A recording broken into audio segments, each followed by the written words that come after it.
you know, works of mine have been made into movies. Others have been optioned. Right. And Shining Through was a movie too, Shining wasn't Through it? is a movie, I which didn't go see it because I loved the books oh, so that I thanks. really didn't want to. And I didn't write it mainly because they didn't ask me to. So, Did you like the movie?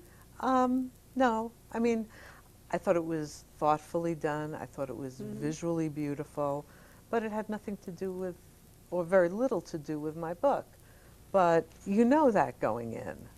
Sometimes they can, and sometimes they make a thing. I think The Name of the Rose, since you mentioned Umberto Yeah. Eco. Now, there is a book that I thought defied all thought of That's right. film, and yet they made an interesting movie, but it was different. It was different. It was not, it was a whole Well, different entity all to Yeah, itself. and there are movies like The Godfather that are Right. actually, transcend The the book, you bet. But most of the time, for people who love to read, the movie Yeah. is kind of a disappointment. And right, and especially there's a lot of interior stuff because it doesn't translate to Right, film. and so then you have to say to yourself, as the novelist, can I bear to have this happen to my character? I think Sue Grafton's answer is no. I Right. can't bear it. My answer was, I'm going to be adequately compensated for whatever pain I have, and I like the idea. Well, and you also weren't going to go on with the character. I Right. mean, there's a huge difference Oh, between sure. giving up one character Right, in one book right. and a series. I mean, Sue, I think a lot of what she feels about Kinsey is that Kinsey is a 26-book arc, That's assuming right. we make it to 2015, which is her target date for Z. You have mentioned that your husband is a white-collar criminal attorney. Has he helped you at all in plotting, worked with you at all on your plots? Well, not on the plots so much as the facts behind them, and that he reads my work. He's the only person who sees it while I'm writing, and because first of all, he's a smart reader of fiction, but he also cross-examines the plot. Oh, So what a if there's great idea. Yeah, and if there's something that's, when I wrote Lily White, which is about a criminal defense lawyer, I would call him constantly. Well, I wondered, in fact, if that was his book, was, so to speak. Yeah. Yeah, I mean, he was, what would she say? What would she think? What's Right. the term? And, I mean, listen, we've been together 33 years, so he was able to bear it. Well, it's not without precedent. I am wild about the works of Georgette Hare, and she was married to a very famous judge. And when I she didn't wrote know her that. mysteries, his name was Oh. Gilbert Rouchet, I think, or anyway, her married name was Rouchet. Maybe it wasn't Gilbert, but whatever. He apparently helped her, or some people think he actually wrote the plots for her mysteries, not her Regency novels, but Yeah. duplicate death and all that kind Right. of thing.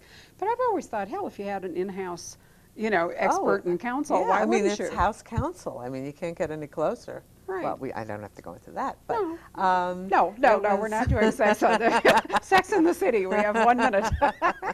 But it's really great to have that, and also from his prosecutor days, I knew FBI agents, I knew Sure. DEA agents, so I kind of had a feel for that world.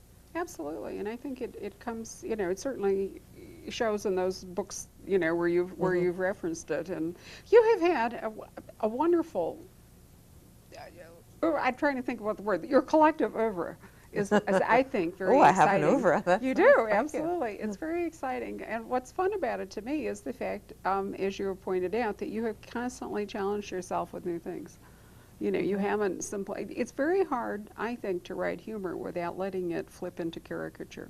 And by doing different things, as See, I don't opposed to write the humor. same. I just write about the world as I see it, and But you see it that way, yeah, whether that's whether right. you That's intend right. to write Yeah. humor, No, because when I was making the movie compromising positions, they said, "Quick, a line," and I went, "Oh, like a joke. Huh? yeah." They wanted Yeah. a funny line, and I couldn't think of anything. Well, it's probably somewhat is just the New York shtick, Yeah, right? right. But I mean, you do have kind of, a wry view of the world.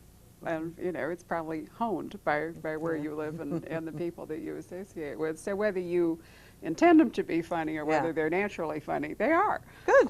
But I think that you have escaped what happens to people who do write humor, which is, that it becomes so exaggerated or so Yeah. all about itself rather than about what you're writing about. Right. That in the end it becomes tiresome. And I found every one of your books to be, fresh and fun. And Thank you. so I want to thank you for all the years that you have given of enormous pleasure to me, Thank you. and I'm sure your readers as well. I hope we continue. So Both do of us. I. Yes. Judith Singer Part 3, whatever, probably not, but so it goes. Anyway, thank you for coming to Scottsdale. We hope we'll see you back.